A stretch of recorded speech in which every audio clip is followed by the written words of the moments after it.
எதை நிப்பாட்டணும்? யுத்தத்தை நிப்பாட்டணும். யுத்தத்தை நிப்பாட்டினா யுத்தம் முடிவுக்கு வரலையே, டிரா கூட ஆகல, ரெண்டு பேருக்கும் வெற்றியும் தோல்வியும் இல்லை, சமமா நிக்குது. என்ன பண்றதுன்னு தெரியல, நிறுத்தவா தொடர முடியாது. இப்படி ஒரு கட்டம். இது வாழ்க்கையில அநேகருக்கு வர்றதான ஒரு சூழ்நிலை.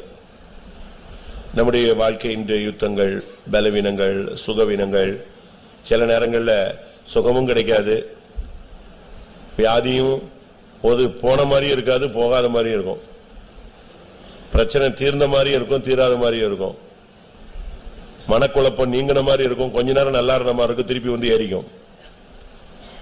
இது ஒரு போராட்டமான மனித வாழ்க்கை. இந்த சூழ்நிலையில இப்ப நைட்டு விட்டுட்டா ஒரு 12 மணி நேரம் சத்துரு என்ன செய்வான்? ஒருவேளை அவன் தப்பி ஓடியும் போயிடலாம்.